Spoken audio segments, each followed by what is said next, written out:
Coming up on Newsroom WolvHaven, voting is still ongoing in the 2020 representation referendum. United WolvHaven and National Order announced that they will not run next election, regardless of the result of the referendum. And New Creative World Kaledia opening is imminent.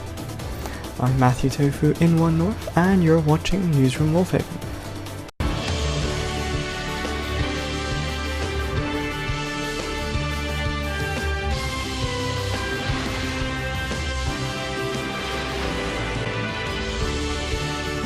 Happening now, voting is still ongoing in the 2020 representation referendum.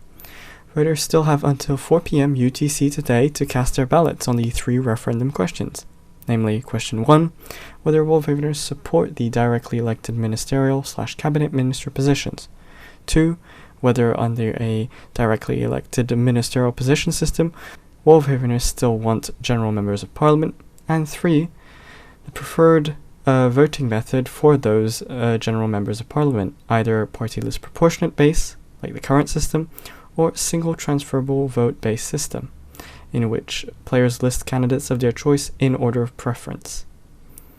Just a reminder to stay tuned for special coverage on Newsnet when polls close at 4 p.m. UTC, coverage which is hosted by Perfect Trains and Little Doggy 2. Following on from the announcement of the 2020 representation referendum, United WolvHaven and National Order both announced that they would not be running in the next general election, regardless of how WolvHaveners vote. In a letter posted in #Parliament, United WolvHaven thanked the community of WolvHaven for their ongoing support.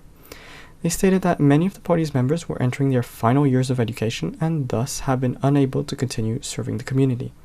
The statement continued by saying that it was in the quote, best interest of both the party and the server for the party to not contest in the next general election, as there would be quote, no point in having a party whose members are not active, who still have quote, an active say in how the server is governed. They also stated that the incoming ban on staff becoming MPs also led to a large portion of the party being unable to run for office. They, however, stated that this was, quote, not the end of the road for the party, as some members may still choose to run independently in the next general election. Meanwhile, National Order's Little Doggy 2 announced on the National Order Discord that due to the upcoming changes, that the party would be dissolving. The former No You Discord server has since been converted into a memes server. Moving on now, a new creative city building world is coming to WolvHaven.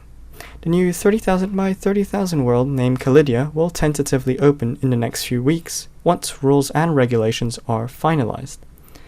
This came following a poll conducted by President Silverwolf on the 31st of October, asking whether WolvHaveners supported the creation of the new creative city building world without pre-built infrastructure. He added that the poll did not signal the end of Gardelia, but an alternative world for players to build on, which would improve on flaws seen in Gardelia. In a newly created Discord channel, President Silverwolf specified that players would be allowed to use World Edit in the new world, players would be allowed to transfer builds over from Gardelia, and that no restrictions would be implemented on players who already have claims in Gardelia. WolvHaveners were then consulted on various world seed options and a world name. Both of these important elements of the new world were chosen via polls, with the seed including a large ocean separating two landmasses being chosen, and the name Kaledia being preferred. Following this, generation on the world started on the 14th of November, with all metro and rail lines on the server being suspended in order to allow for the server machine to focus on generation. On the 19th of November, a decision was made by the President to expand the world from 20,000 to 20,000 to 30,000 by 30,000 blocks, with rail services having to be suspended again. While the world has still yet to be officially opened for building, WolvHaveners have been able to pre-claim areas by contacting head of the newly renamed Creative Affairs and Regulation Department Little Doggy 2. Pre-claiming policies initially caused controversy as alliances were given a head start on indicating their preferred areas. As of the time of broadcast, discussions are still ongoing regarding future Kaledian road and rail standards, while construction on Kaledia's spawn area was already well underway, with a rail terminal having already been completed. Moving on now to the #AskNewsNet segment, with our first and only question this month from FedFolks. He's asking us why Kaledia was created and why Gardelia would would not be retained. Well, first of all, Fed Fox, President Silverwolf explained in an announcement that Gardelia would not be removed even with the creation of a new creative city-building world, and that Calidia was designed to improve upon the flaws found in Gardelia, in order to create a better building experience for all, and the two worlds will still coexist.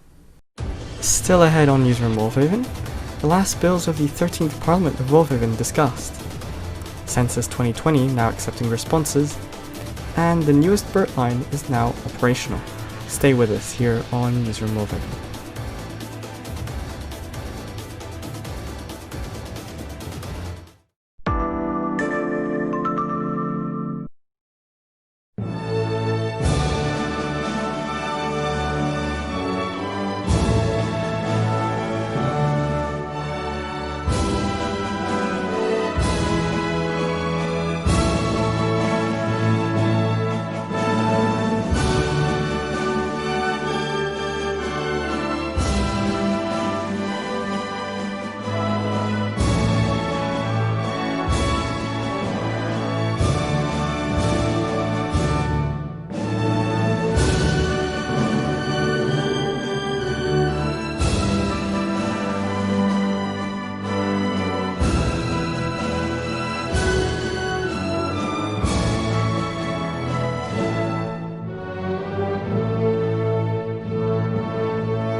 Welcome back.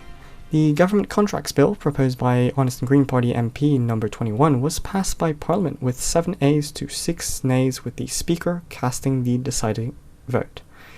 The bill aims to, quote, create a separate channel by which government contracts can be handed out for Gardelia and Fifth Haven for willing investors. In his opening speech, number 21 stated that the proposed changes would make, quote, contracts more easily findable and also will allow the government to post more contracts simultaneously. The Parliamentary Service Assistance Bill, proposed by Independent Courtsy, was rejected unanimously by Parliament with 14 nays. The bill aimed to, quote, allow the Parliamentary Service to assist the Speaker in anti-ad hominem and anti-toxicity actions. The bill came under fire from members of the United WolvHaven Party, who stated that the clerk's job was not to maintain decorum in Parliament. They highlighted instead the fact that a Deputy Speaker could be elected in order to assist the Speaker. Parliament consultation on future referendums motion proposed by Honest and Green Party's Sir Kiwi was rejected by Parliament with 8 nays to 4 ayes. Introducing the motion, Sir Kiwi explained that he was disappointed that the representation referendum called by President Silverwolf lacked any parliamentary consultation. He stated that it was the right of Parliament to be consulted about any referendum proposals, as all members of the House were elected by the people of WolvHaven. In response, United WolvHaven Minister for Culture and Education Matthew Tofu stated that a consultation, albeit not an exclusively parliamentary one, but a public one, had been conducted. He also added that he believed that this choice was made in order to have a more transparent discussion, considering the fact that MPs had a, quote, conflict of interest of sorts, as their role may change under the proposed plans. Sir Kiwi responded by noting that his proposed motion did not intend to block the referendum, but to, quote, promote and allow future referendums to receive parliamentary consultation. Final bill discussed, the Metro Updates Discord channel motion proposed by Independence Pro of Survival was rejected by Parliament with 9 nays to 1 aye. The motion aimed to, quote, enact an additional Discord channel where players could get BERT/Metro updates. The bill was opposed by MPs and independents alike, who viewed the channels unnecessary as the information could already be found in-game. On the 1st of November, server admin Quarksalon announced that the 2020 edition of the WolvHaven census was now open for submissions. He urged players to respond to the census as it was an opportunity to quote praise the server, complain about the server, express opinions about server development plans, or submit suggestions for improvement. The census will remain accessible until February 2021.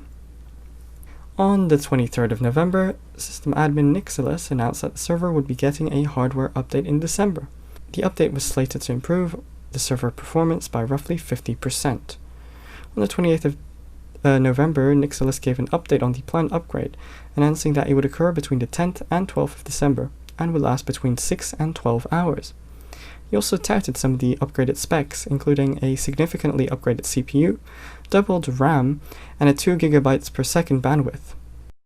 And finally, on the 11th of November, developer Axton announced that Bert's Circle Line operation was being trialed, with trains running at 4-minute intervals between Admiralty and East River.